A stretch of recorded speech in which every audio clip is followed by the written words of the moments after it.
Je me prends un petit verre. Ouais, un petit verre. À la tienne. À la tienne. À ce bon moment. Ouais.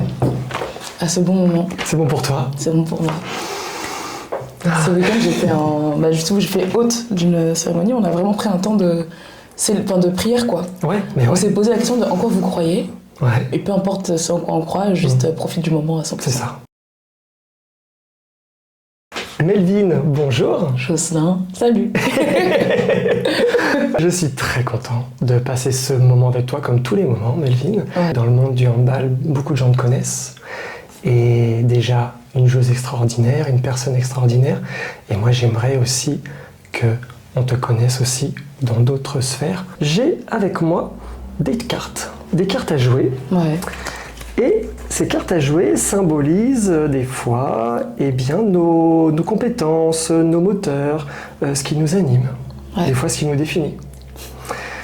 Et pour guider un petit peu les personnes qui nous suivent, eh bien, je vais te donner une carte et je vais te demander de te présenter par rapport à cette carte. Ça marche. La première, c'est la carte handball.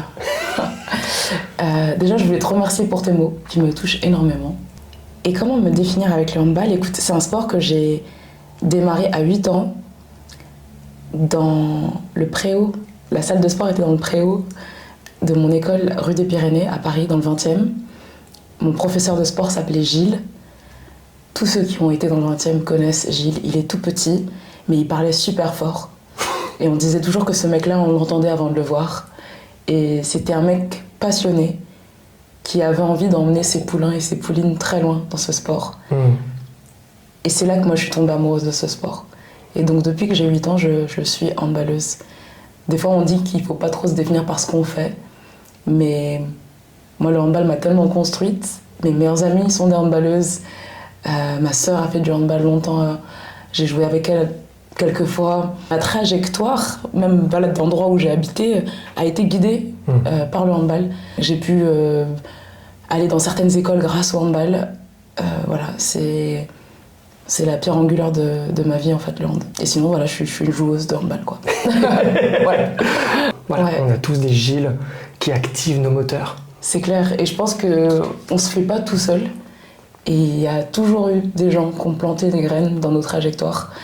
Et après, c'est à nous de les arroser, de les entretenir, etc. Mais voilà, Gilles, gros bisous à toi si tu regardes cette vidéo. Super. Et bisous à tous les Gilles. Ouais. Là, on est en début de saison avec le CTHB. Yes. Comment toi, tu définirais ce début de saison? Cette nouvelle équipe aussi? Bah, nouvelle, absolument nouvelle. Bah ouais, il y a eu beaucoup de changements. On a changé de coach, changé de préparateur et préparatrice physique, changé de salle de musculation. Enfin, il y a plein de choses qui ont changé. Donc, j'ai pas changé de club, pas changé de ville, mais quand même pas mal de renouveau. Là, par rapport aux objectifs qu'on s'était fixés, nous, sportifs, à ce stade-là de la saison, on est plutôt bien. On n'est pas dans le très bien, on n'est pas dans le mauvais, on est plutôt bien. En restant sur les personnes inspirantes dans le milieu du handball, Ouais. est-ce que toi, tu as des personnes qui t'inspirent? Il y a différentes formes d'inspiration. Là, tout de suite, quand tu me dis ça, je pense à Manon, forcément, Manon Ouette. Mais parce que, tu sais, il y a des gens, ils t'inspirent pour les athlètes qui sont. Tu vois, ma Manon, avant de m'inspirer, elle m'impressionnait. Parce que pour moi, voilà, elle faisait partie des meilleures joueuses du monde, quoi. Mais quand tu les connais, quand derrière les performances, t'as un être humain extraordinaire, bah, ça fait encore plus rêver, Ouais. tu vois. Donc, je pense à elle. Je pense aussi à Alison Pinault dans le même profil. Parce que moi, c'est quelqu'un que je regardais vraiment à la télé. Ma mère, elle le dira, elle en témoignera à quel point j'ai regardé des best-of d'Alison Pinault quand j'étais petite. Et j'ai joué avec elle très vite. J'avais 20 ans quand j'ai joué avec Alison. C'est vraiment un leader extraordinaire de vestiaire, Enfin, c'est la classe, quoi. Humainement, c'est la classe. En vrai, les filles avec qui je suis au quotidien, elles m'inspirent beaucoup. Ouais. Dans leur manière d'articuler leur vie personnelle, leurs études, leurs relations, leur famille avec les contraintes de la vie de sportif de haut niveau. Je trouve ça hyper inspirant. Ouais, parce que moi, avant, je faisais beaucoup de hand, et en même temps beaucoup d'études, mais j'oubliais souvent ma famille. Tu vois, j'allais pas souvent voir ma mère, J'appelais pas souvent ma sœur, il y avait un peu ce truc-là. Et ça fait quelques années là que j'ai appris à vraiment être beaucoup plus équilibrée aussi sur ça, avec ma famille, passer du temps avec elle, trouver un bel équilibre. Et ça, je trouve que c'est hyper inspirant au quotidien pour vivre vraiment une vie de sportif de haut niveau équilibrée et épanouie. La deuxième carte, c'est études. Études, je pense à ma mère. Ah ouais? Ouais, parce que c'était la condition pour que je continue à faire du handball dans ma vie. Parce que dès du coup le collège, j'ai eu la possibilité de rentrer en sport-études. Donc c'était pas encore l'internat, un pôle France, enfin un pôle espoir, c'était juste une section sportive dans mon collège avec 3 entraînements de hand par semaine. Enfin ça commençait à devenir un petit peu sérieux. Ma mère m'a dit d'accord, mais par contre je veux pas un bulletin qui descend. Ma mère elle m'a transmis une espèce d'exigence vorace quoi. Ma mère c'était très très très exigeant. Sa phrase fétiche de mon enfance, c'est une phrase que j'oublierai jamais, elle résonne encore dans ma tête. C'est « t'as pas un livre à lire ». Ma mère, elle voulait tout le temps que je m'abreuve de savoir, de connaissances et que j'ai la curiosité, le respect des professeurs. Ça, c'est quelque chose qui, finalement, est un récit beaucoup partagé par les enfants dont les parents sont issus de l'immigration. Et je lui dois beaucoup à ma mère pour ça. Parce que elle m'a poussée, je pense que j'avais peut-être cette appétence-là aussi en tant qu'enfant, mais elle m'a poussée à être curieuse. Et pour moi, les études, en fait, ça va avec la notion d'apprentissage qui est peut-être une des plus grandes valeurs de ma vie. J'adore apprendre tout le temps. C'était la condition de ma mère. Tu vas au pôle espoir, d'accord, mais les études, tu lâches pas. Et ensuite, j'ai eu la chance de pouvoir étudier à Sciences Po Paris, où j'ai adoré, c'était la fête pour moi, parce que c'est une école tellement riche, culturellement, il y a des gens qui viennent du monde entier, il y a des cours en anglais, en espagnol, en français, on étudie tout. En fait, moi, ce que j'aimais, c'était la pluralité de l'enseignement et la complémentarité entre les disciplines. C'était il y a combien de temps? Comment j'ai fini? 2022. Ok, donc là, depuis 3 ans, Ouais. Qu'est-ce que tu gardes de Sciences Po? Ce que je garde de Sciences Po, c'est une personne, enfin 2 personnes. La première, c'est Hélène Battistella. C'était ma professeure de langue et littérature et de théâtre. Et elle est décédée il y a quelques années maintenant. Et pourquoi je la retiens? Parce que ça a été un ange dans ma vie, clairement. Et elle m'a dit un truc, elle m'a dit Melvin, vraiment, il y a un truc dans ta plume, dans ta voix, dans ta présence quand on fait soit du théâtre, soit de la littérature. Il y a un truc dans l'art, vas-y. Et j'oublierai jamais. Et en plus, elle était prof de lettres, enfin de grec notamment. Et elle s'appelle Hélène. Et les personnes qui étudient le grec, on dit c'est des hellénistes. Ah oui. La personne, c'est Jean-Claude Le Gall, c'est l'homme qui était mon prof et à la fois d'économie et de conférences d'actualité, et celui qui nous faisait les entretiens pour entrer dans le programme où j'ai étudié, qui était le certificat préparatoire pour sportifs de haut niveau. Bah, lui, c'est pareil, c'est un mec qui m'a poussé à croire en moi et avoir confiance en moi. Avoir confiance en mon intelligence, avoir confiance en ma capacité à apprendre et à me transformer, à progresser dans mon esprit critique, dans le regard que je pose sur les choses et dans mon exigence aussi de travail. Voilà. Après, je pourrais citer tous mes autres profs et tous les élèves avec qui j'ai étudié, parce qu'il y a notamment... En fait, on était une grosse classe, enfin une classe de sportifs de haut niveau, du coup. On a été toujours tous ensemble. C'était un super groupe, enfin, j'ai adoré ces années. Donc c'est surtout ça que je retiens.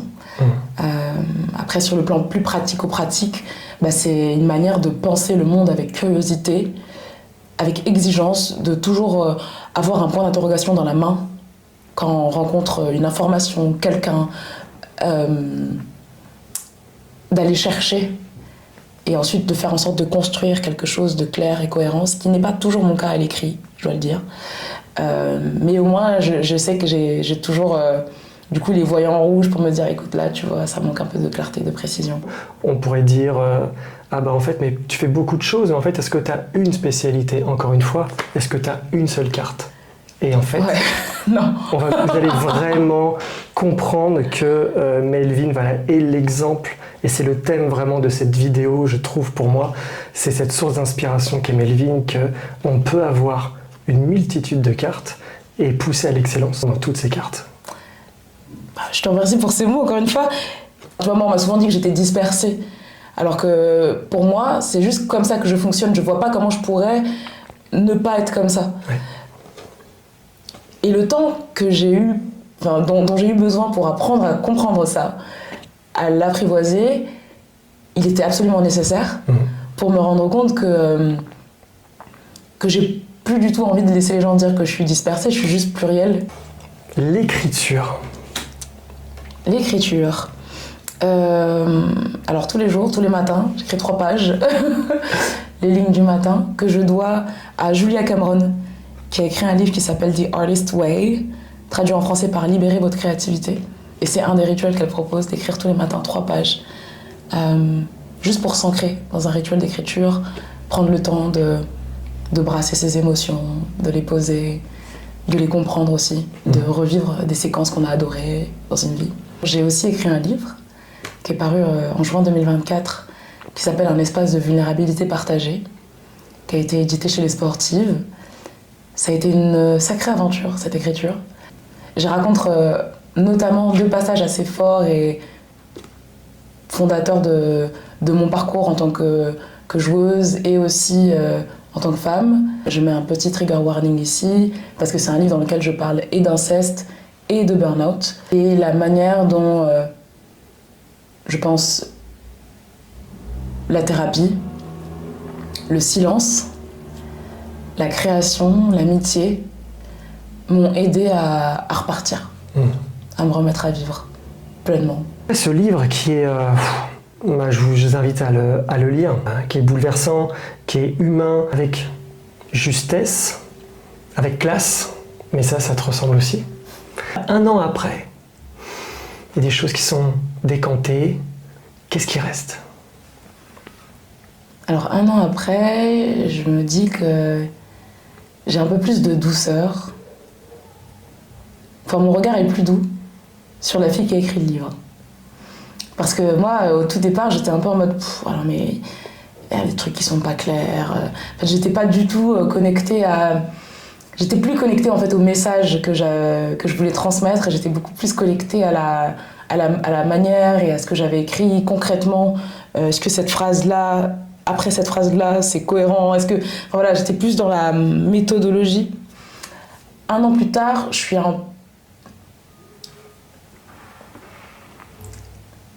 Je me dis que voilà, la fille que j'étais, au moment où j'ai écrit, avait vraiment besoin d'écrire ce livre.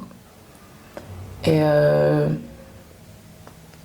suis hyper reconnaissante d'avoir eu la chance d'avoir pu être publiée. J'avais envie d'écrire ce livre pour essayer de raconter, comment dire, je vais utiliser un mot qui n'est pas très beau, mais le bordel que ça crée dans un esprit, dans un corps,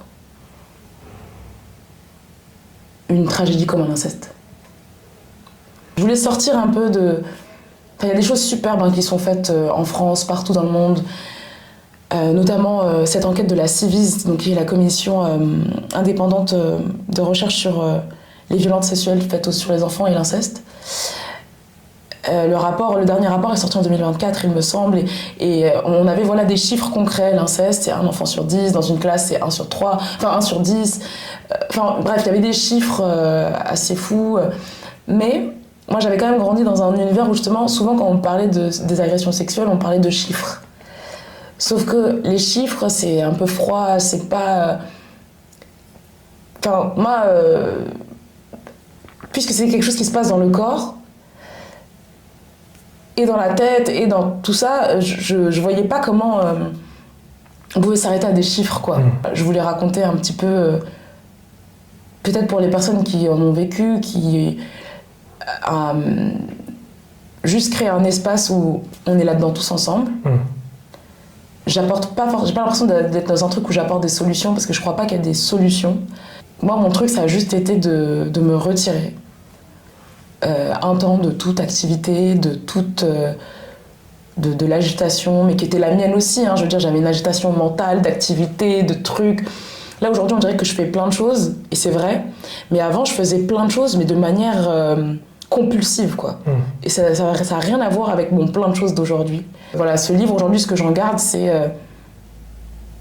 je me souviens de la démarche que j'avais et je la trouve très touchante, de vouloir humaniser des chiffres et peut-être donner à voir quelque chose de, certes pas très joli, mais j'essaye toujours, et c'est un peu ma personnalité, de peindre la chambre en rose.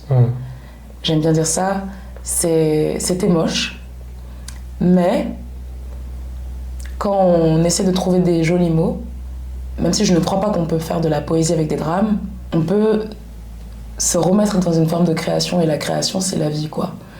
C'est le contraire de... Pour moi, la création, c'est le contraire de la dépression. Ouais. Quand tu dis que tu n'apportes pas forcément de solutions, en tout cas de conseils, si, le meilleur pour moi, c'est de l'exprimer. Et en fait, en écrivant ce livre, tu verbalises et tu actes quelque chose qui est primordial, c'est d'en parler. Et là, tu dis, bah voilà, je l'ai fait, c'est possible d'en parler et même de l'écrire et de le diffuser. Ouais, et en même temps, écrire, c'est pas parler. Hein. Ouais. Tu vois ce que je veux dire? Je joue un peu avec les mots, mais écrire, c'est continuer de se taire, quelque part. Moi, je crois vraiment que la vraie thérapie, c'est la thérapie, c'est les psys. Après, bien sûr, l'écriture... En fait, l'écriture, bah, c'est je prends un stylo et j'ai la main sur ce qui se passe. Et c'est ça qui est trop cool avec l'écriture, c'est de redevenir un acteur et une actrice dans une histoire où tu as été victime passive. Voilà, c'est ça. Donc, je pense que c'est ça que je retiens de cette expérience d'écriture. Le fait de t'exprimer, tu disais que tu écrivais tous les jours. Oui, tous les jours. Pourquoi? Alors déjà, parce que j'avais envie que ce soit plus dur pour moi de ne pas écrire que d'écrire. Si je m'impose au départ une discipline d'écrire tous les jours, ça devient impossible pour moi de ne pas le faire. Une fois que c'est devenu une habitude, voilà, j'ai plus besoin de discipline, tu vois. Et j'ai envie d'écrire d'autres livres. Sauf que écrire des livres, c'est long, ça prend du temps, et puis une fois que tu as écrit, il faut réécrire, il faut recommencer, ça peut être pénible parfois. Et donc pour lutter un petit peu des fois contre la pénibilité de l'écriture, j'ai mis en place ce rituel qui me permet, quoi qu'il arrive, d'avoir 3 pages tous les jours d'écriture. Ensuite, c'est aussi une manière de faire un scan de mes émotions. Voilà, quand je suis en colère, je viens, j'écris, bah, franchement, cette personne-là, elle m'a saoulée, j'en peux plus. La semaine dernière, par exemple, j'étais très en colère parce que j'avais organisé une color party chez moi et les filles, elles m'ont annulé la veille. Bon, c'est pas bien grave, tu vois. Ouais. Mais j'étais trop triste parce que je m'étais projetée, je vais passer un super moment avec mes copines. Et moi, c'est vrai que des fois, quand vraiment, il y a un truc émotionnellement qui reste coincé. Si je le laisse comme ça, je vais arriver à l'entraînement, je vais bouder, quoi. Nul. Mais par contre, si je m'arrête et je me dis, bon, c'est quoi? Pourquoi t'es comme ça, là? Bah parce que c'est vrai que moi, je suis quelqu'un d'assez solitaire, mais quand je veux passer du temps avec les gens, je me déploie, j'organise des choses, j'ai vraiment envie qu'on passe un beau moment. Donc je me dis, là c'est l'enfant en moi qui a boudé, quoi. Et ok, super, vas-y, viens, je te fais un petit câlin. Et donc c'est aussi une manière, tu vois, de scanner les émotions, de redescendre et de vivre mes émotions en conscience, c'est ça. Ouais, d'être avec elles. Et puis après, sinon, l'écriture, c'est aussi une manière de me projeter dans mes rêves, de construire mes rêves, de me souvenir de mes idées, parce que j'ai plein d'idées. Et si je les écris pas, ça part, les idées, faut les saisir. Et donc je me les écris, ces choses-là aussi, en forme de mantra que je vais lire tous les jours quand j'arrive sur mon atelier. Tu vois, notamment, c'est la première phrase que je lis tous les matins, c'est « Travailler avec constance, régulièrement, voilà la victoire ». C'est vraiment faire un petit pas tous les jours. Et j'ai aussi un autre truc qui m'aide, c'est les coquillages, j'en ai plein chez moi. C'est des coquillages comme ça, en spirale, pour me rappeler que justement, la création, c'est ça. Tu vois, la croissance... Ça va être comme ça va pas être un truc linéaire ou juste un cercle abouti tout de suite, tu vois, ça va être vraiment, des fois tu seras là, des fois tu seras là, des fois tu seras là, mais quoi qu'il arrive, c'est de la croissance, quoi. Une belle métaphore. Ouais, et donc avoir toutes ces images autour de moi qui rôdent, ces citations, ces mantras, ces questions, ces visages aussi de mes amis, ça permet de me dire, bon, t'as le temps, quoi, tranquille, pour que ce soit bien fait, accepte là de tâtonner, de cheminer pas à pas, d'y aller petit à petit. Tu parlais tout à l'heure des newsletters. Les dimanches, je reçois par mail la newsletter et je te lis. Tu fais partie de mes dimanches. C'est trop cool.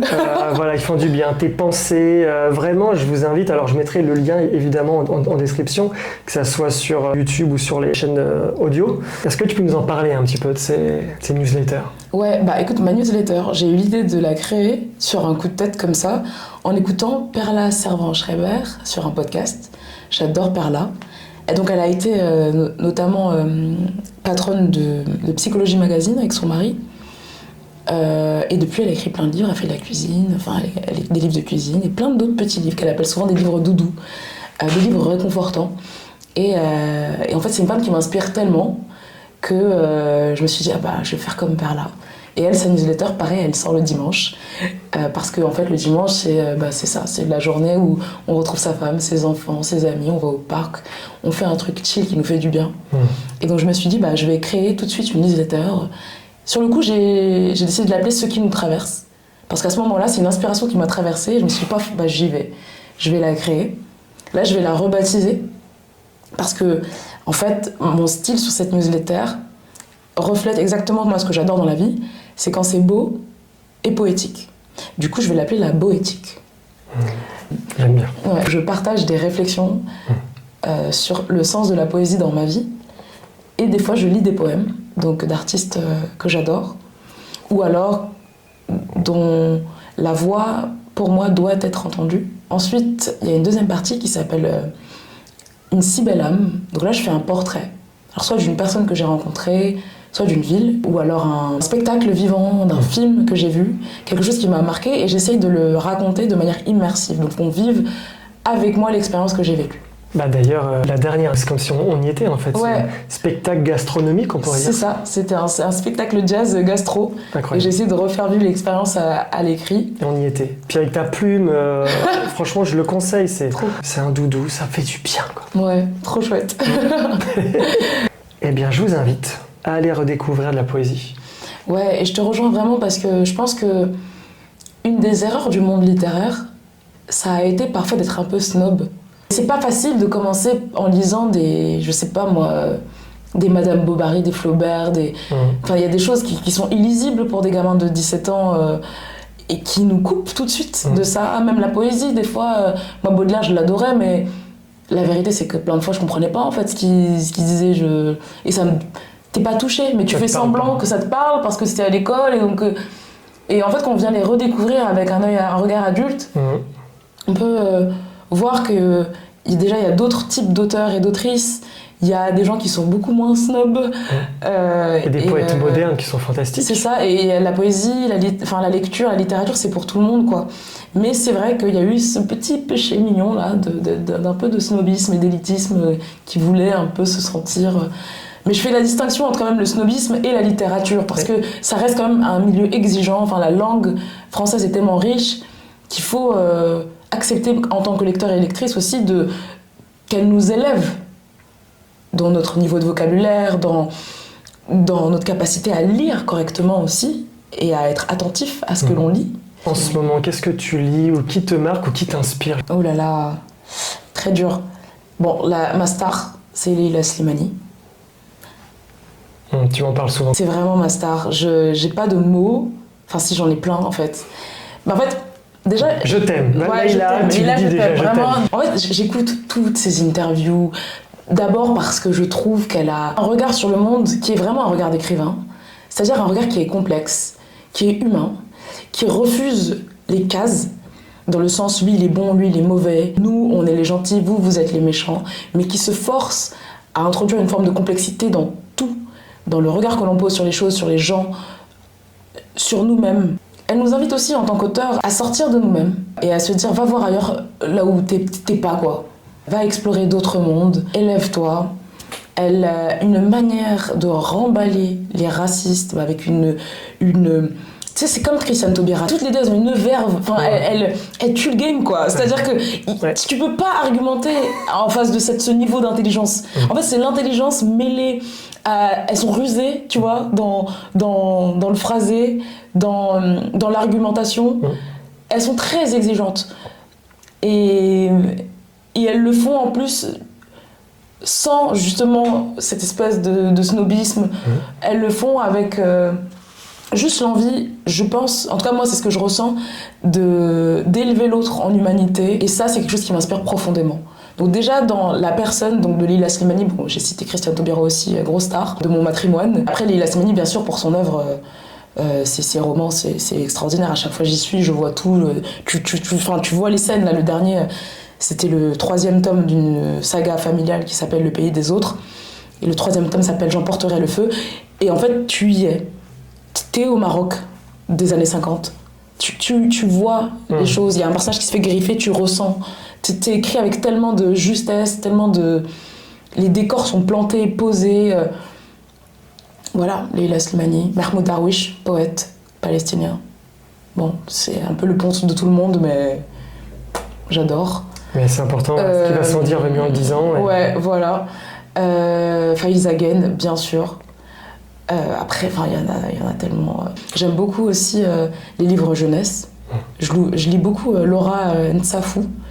Elle a écrit notamment Comme un million de papillons noirs, qui est un livre sur les cheveux afro, une petite fille qui découvre comment aimer ses cheveux afro. Voilà, j'aime beaucoup les BD pour enfants aussi, pour mon petit enfant intérieur. Oui. Voilà. Génial, mais il y en a plein d'autres. Là, tu me parles de BD. Voilà, on va faire une belle transition sur l'art, exprimer les émotions sous une autre forme. Ouais, un peu d'art. Trop cool. Là, on est dans mon atelier. Oui. J'ai la chance d'avoir chez moi un petit espace.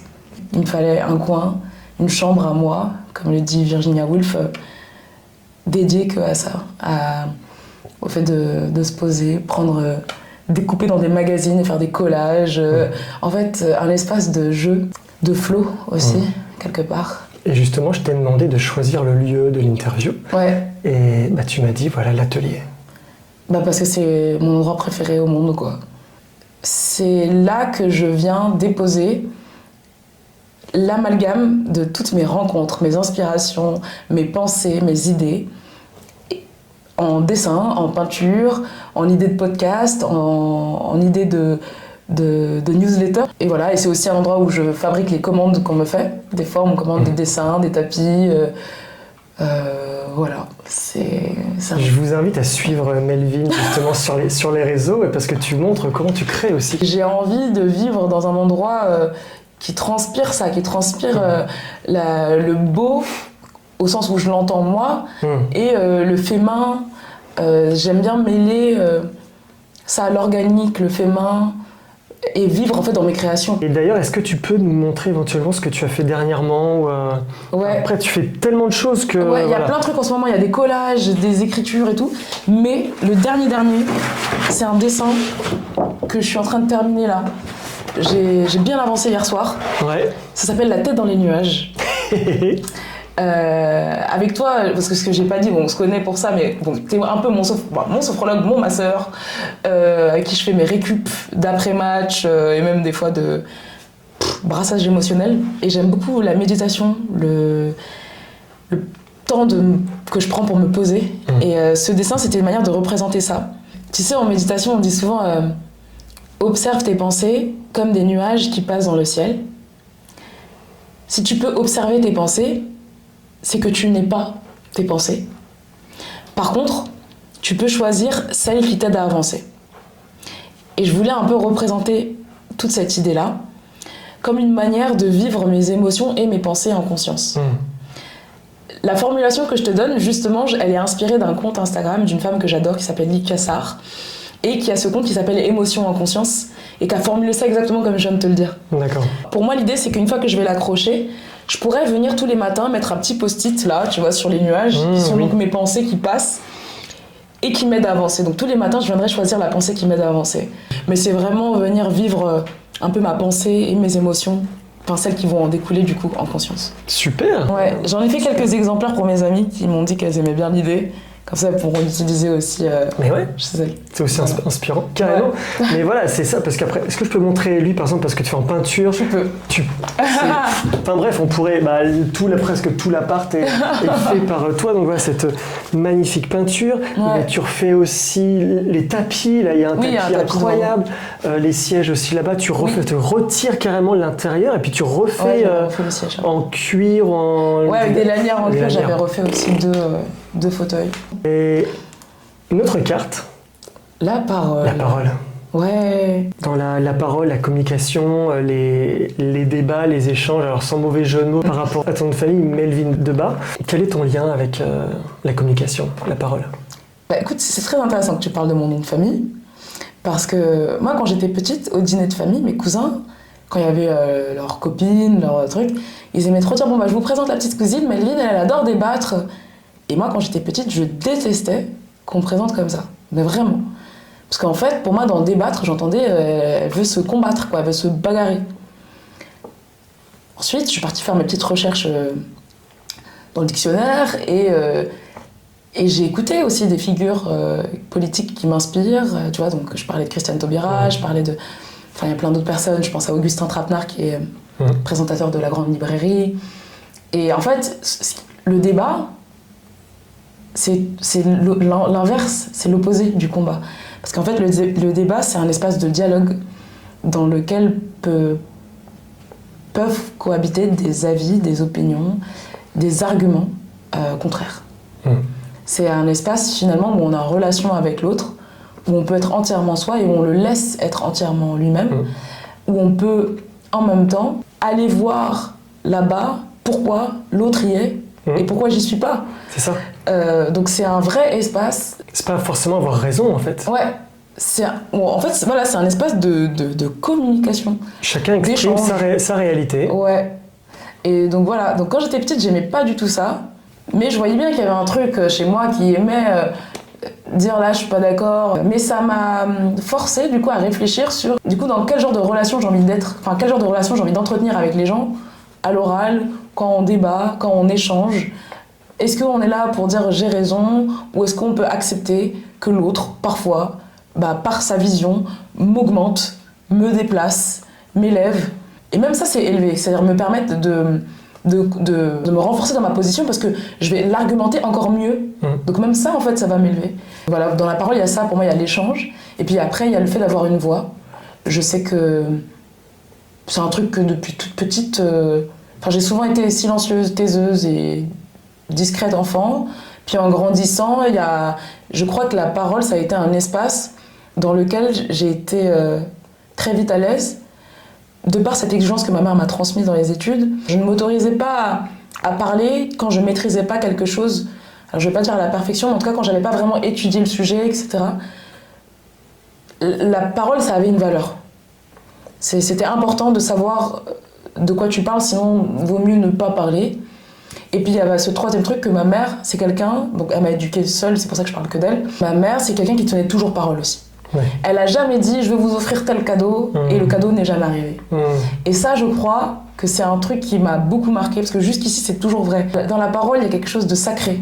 Quand tu dis quelque chose et que tu le fais, c'est puissant, c'est important, ça reste. Et après dans la parole, il y a aussi quelque chose qui peut être blessant. Moi, il y a plein de paroles qui m'ont énormément blessée et j'ai jamais su et je savais pas répondre. Et je pense apprendre à m'exprimer, à parler, à poser des mots, c'est quelque chose qui m'a, pareil, émotionnellement fait profondément du bien pour me défaire des boules d'émotions coincées dans ma poitrine, quoi. Et c'est vrai que depuis toujours, moi j'adore parler, j'adore poser ma voix. Voilà, dans les trucs que j'aimais beaucoup à l'école, j'aimais beaucoup les exposer aussi, par exemple. T'es à l'aise avec ça Très à l'aise avec ça, j'aime beaucoup. Mais en fait, parce que aussi je lis beaucoup, j'écoute énormément de personnes dont la rhétorique me touche, quoi. Et je les réécoute. Donc en fait, je bois, à force de les écouter, non seulement leurs paroles, mais presque des fois la méthodologie derrière un discours. Et je pense que finalement tout le monde fait ça dans les activités qui les passionnent. En fait, quand on est passionné par quelque chose, on s'en rend pas compte, mais on consomme, on écoute, on en discute et derrière on le réemploie. Et moi, la parole, c'est quelque chose que j'aime beaucoup. Il y a plein de personnes qui... Là, je pourrais citer une liste interminable de personnes qui m'inspirent de fou là-dedans, quoi. Et moi, le matin, je déclame toute seule mon poème. J'ai un truc avec l'oralité, quand même. Ouais. Donc, vous voyez, et encore, il n'y a que quelques cartes, mais forcément, tu en as d'autres. Des cartes en toi. Mais je suis la grande sœur de ma sœur, la fille de ma mère, la pote de mes potes, grande amoureuse des vacances à la mer et des vacances toute seule. En fait, il faudrait plusieurs épisodes, de toute façon. Mais voilà, je dis ça juste parce que voilà, il a fallu choisir. Mais en tout cas, merci beaucoup d'avoir fait cet exercice parce que je trouve que c'est super de pouvoir se définir de manière plurielle et de pas se sentir enfermé. Et tu vois, je pense que c'est un podcast qui va parler à beaucoup de créatifs. Moi, j'ai plein de potes dans ce milieu-là. Et souvent, on dit tu fais quoi dans la vie ? Je suis un peu community manager, je suis un peu, je sais pas, je fabrique des vêtements, je fais un peu de ci, je fais un peu de vidéos, je fais un peu de films. En fait, on est pluriel. Je pense que ça va vraiment plaire cette approche que de dire qu'on n'est pas forcément dans une case et qu'on peut vraiment sortir du cadre pour construire le sien propre avec toutes les dimensions qui sont les nôtres. Et toi, qu'est-ce que tu as fait pour les relier, les observer, te rendre compte que tu avais ces cartes-là dans les mains et les activer? Je dirais que j'ai vécu des expériences. La vie m'a mise en face de mon amour pour la création. Pendant longtemps, j'avais peur parce que je m'obligeais à être dans une forme de perfection. Mais ça, je pense que c'est vraiment que l'ego qui veut montrer quelque chose, donner une certaine image de soi.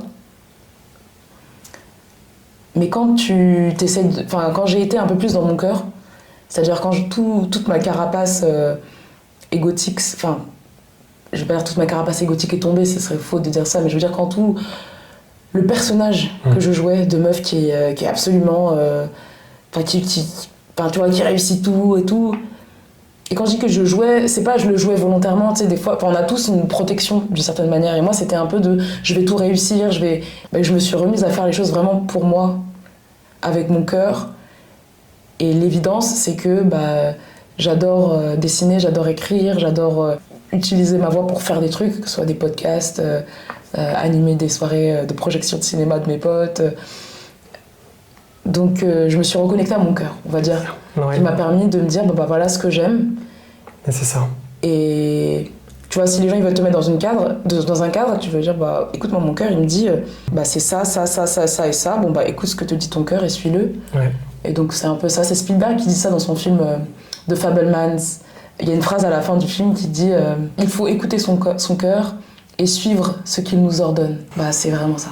Et dans cette énergie-là, tu vois, on va à l'autre bout du monde, au Japon, il y a un terme qui s'appelle l'ikigai. J'aime bien l'ikigai parce que c'est vrai que c'est un outil qui permet qui fonctionne avec des cercles, comme tu l'as dit, et qui pose 4 questions fondamentales. C'est pourquoi est-ce que je suis bon ?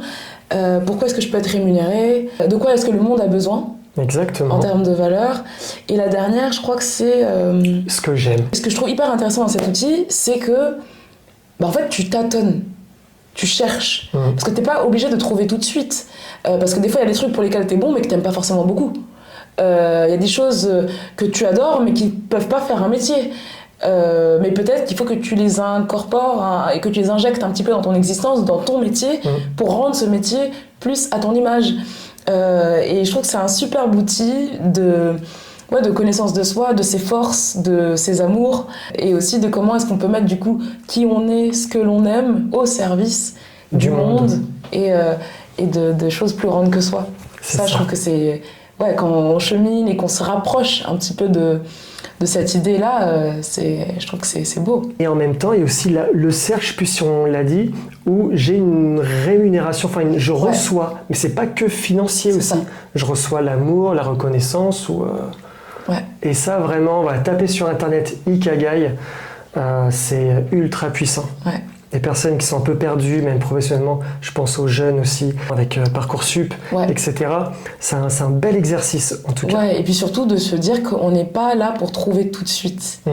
Le but, justement, c'est de cheminer en spirale. Oui, le chemin. Le chemin, quoi. Ouais. En parlant de chemin, on parlait d'enfance et d'adolescence. Que pourrait dire la Melvin adulte à la Melvin enfant? Waouh. Je la prendrais dans mes bras et je lui dirais bravo, t'es trop forte, quoi. Parce qu'en vrai, j'ai pas envie de faire chialer la fin de l'épisode, mais je veux dire, moi, l'enfance, c'était pas chouette. Et la seule chose que je peux dire à cette gosse-là en tant qu'adulte, c'est putain, t'as été bravo, t'as été solide parce que c'était vraiment pas facile. Et voilà, c'est tout ce que j'ai à lui dire. Et aujourd'hui, en vrai, tout ce que je fais, c'est pour toi. C'est pour que tu sois heureuse. Cet atelier, c'est pour elle. C'est pour qu'elle s'amuse, qu'elle puisse avoir un endroit où elle peut s'amuser enfin. Un endroit où elle peut être concentrée dans l'imaginaire. Et qu'elle puisse vivre une enfance quelque part. Parce que y a des trucs qui font que tu vis pas vraiment une enfance des fois. Pour terminer, si tu avais une phrase ou un mantra à exprimer au monde, ça serait quoi? Y a un truc que j'écris toujours dans mon carnet, c'est merci la vie, merci les gens. Merci à toi, Melvin. Merci.